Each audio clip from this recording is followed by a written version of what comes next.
नमस्कार बच्चों, 8वीं कक्षा के इस वीडियो के अंदर आज हम सीखेंगे कविता नंबर 15, जिसे शीर्षक दिया गया है सूरदास के पद।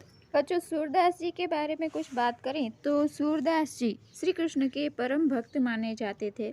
ऐसा माना जाता है कि सूरदास जी की आंखें नहीं थी, लेकिन श्री कृष्ण को वो अपने सामने जैसे हर हमेश देखते थे। उनकी दिव्य दृष्टि से श्री कृष्ण हमेशा उनके पास रहते थे। तो इस तरह उनकी भक्ति में लीन होकर सूरदास जी ने श्री कृष्ण के ऊपर बहुत सारी कविताएं, बहुत सारे पद लिखे हैं। तो आज यहाँ पर हमारे सामने सूरदास जी ने 2 पदों का वर्णन किया है, जिसमें पहले पद की शुरुआत करें तो श्री कृष्ण के बाल स्वरूप का वर्णन किया है। कविता शुरू करने से पहले थोड़ा सा परिचय प्राप्त कर ले। बच्चों, आपको पता है कि श्री कृष्ण को हमेशा माखन अति प्रिय रहा है। उनके घर में माखन है तो वह खाते हैं। अगर कभी घर में उन्हें माखन नहीं मिला तो वे चोरी करके भी माखन खाना पसंद करते थे। तो ऐसे ही एक सुंदर सी कविता या सुंदर सा प्रसंग यहाँ पर सूरदास जी ने प्रस्तुत किया है। उसे देखें तो कवि लिखते हैं, मैया कबहू बढ़ेगी चोटी। यहाँ पर मैया यानी कि यशोदा से श्री कृष्ण सवाल करते हैं कि हे मैया, मेरी जो चोटी है यानी मेरे जो बाल हैं वो कब बढ़ेंगे। इस तरह छोटे से बाल स्वरूप श्री कृष्ण अपनी माता से वार्तालाप करते हैं, उनसे जो बातें करते हैं उसका वर्णन यहाँ पर किया गया है। श्री कृष्ण को अपनी चोटी बढ़ानी है और इस विषय में वो यशोदा मैया से पूछते हैं कि मैया, मेरी चोटी है वो कब ही बढ़ेगी, यानी कब वो लंबी होगी।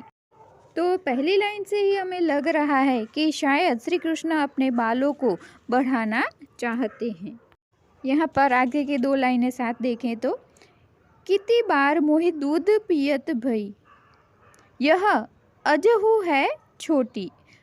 तू जो कहती बल्कि बेनी ज्यों है लांबी मोटी। यानी कि श्री कृष्ण अपनी मैया से कहते हैं कि मैया, तू तो मुझे क्या कहती थी कि जैसे बलराम भैया, बल यानी कि बलराम, उनके श्री कृष्ण के बड़े भाई का वर्णन किया है कि जैसे बलराम भैया की चोटी है वो लंबी हो चुकी है, वैसे ही मेरी चोटी भी बढ़ जाएगी। इसके लिए तू हमेशा मुझे यही कहती है कि अगर श्री कृष्ण यानी कि कान्हा, अगर आप दूध पियोगे तो आपकी चोटी आपके बड़े भाई जैसी ही बड़ी हो जाएगी।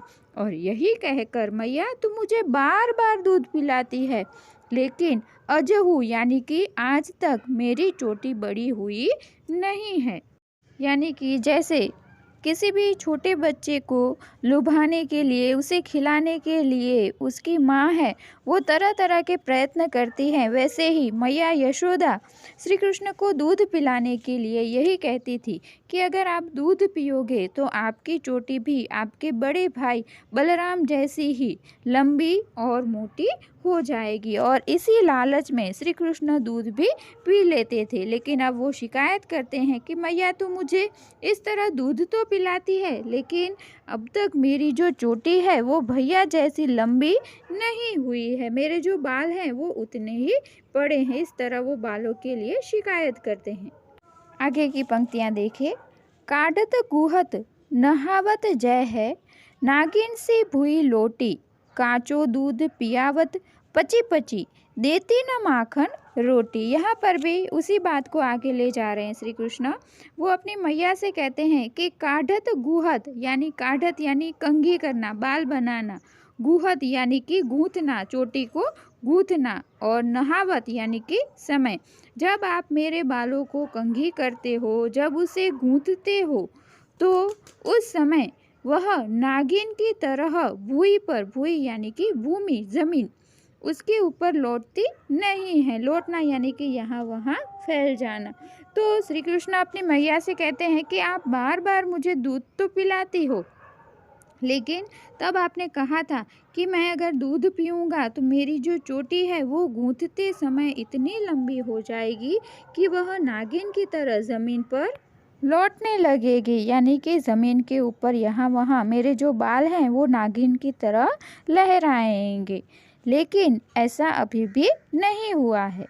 काचो दूध पिलावत, पची पची दिखी न माखन रोटी। यानी कि आप मुझे बार बार जो दूध है पची पची यानी कि रोज़ रोज़ जो दूध है वो हमेशा पिलाती रहती हो, कभी भी मुझे माखन रोटी नहीं देती हो। हमने कविता की शुरुआत में भी बात की थी कि श्री कृष्ण को माखन अति प्रिय है। तब वो शिकायत करते हैं कि मुझे दूध इतना पसंद नहीं है, लेकिन मेरे बाल बढ़ जाएंगे, यही कहते कहते आप मुझे हमेशा दूध पिलाती हो, लेकिन मेरी प्रिय वस्तु माखन रोटी नहीं देती हो। और मैं भी बाल बढ़ाने की लालच में आपका कहाँ मानता हूँ और हर बार माखन रोटी की जगह दूध पी लेता हूँ। लेकिन मैया, अभी तक मेरी जो चोटी है वो बलराम जितनी बड़ी और मोटी क्यों नहीं हुई है। इस तरह श्री कृष्ण अपनी मैया यशोदा से शिकायत करते हैं। उसे हिंदी में ये कहा जाता है कि उलाहना करते हैं। उलाहना करना यानी शिकायत करना। आगे सूरदास जी लिखते हैं, सूर चीर जीवो दो भैया। चीर जीवो यानी कि दीर्घ आयुष्य, लंबा आयुष्य प्राप्त करें। किनके लिए ये कहा है? दो भैया, दोनों भाई। कौन? हरि और हलधर की झोटी। हरि यानी श्री कृष्ण और हलधर यानी कि उनके बड़े भाई बलराम। उन्हें हलधर इसलिए कहा गया है कि कभी भी आप देखेंगे जैसे श्री कृष्ण के हाथ में बांसुरी होती है, वैसे ही बलराम जी के हाथ में हल होता है, इसलिए उनको हल धारण करने वाले हलधर का नाम दिया जाता है। तो यहाँ पर सूरदास जी कहते हैं कि इस तरह सुंदर से वर्णन से सूरदास जी दोनों भाइयों को यानी कि श्री कृष्ण और बलराम जी को चिर जीवो यानी लंबे जीवन का आशीर्वाद देते हैं। तो इस प्रकार यहाँ पर इस छोटे से प्रसंग के अंदर हमने श्री कृष्ण और उनकी माता यशोदा का वर्णन देखा। इस प्रकार के वर्णन के बाद हमेशा श्री कृष्ण यही चाहते हैं कि उनकी जो चोटी है वो बलराम जितनी लंबी हो जाए। तो बच्चों, इस पर से स्वाध्याय के प्रश्न देख ले। तो पहला प्रश्न है, बालक श्री कृष्ण किस लोभ के कारण दूध पीने के लिए तैयार हुए? पहला प्रश्न। प्रश्न नंबर 2, श्री कृष्ण अपनी चोटी के विषय में क्या क्या सोच रहे थे? प्रश्न नंबर 3, दूध की तुलना में श्री कृष्ण कौन से खाद्य पदार्थ यानी कि खाना, क्या खाना अधिक पसंद करते हैं? तो ये 3 प्रश्न आपको अपनी नोटबुक के अंदर लिखने हैं। आशा है कि आपको यह कविता या यह पहला पद आसानी से समझ में आ गया होगा। धन्यवाद।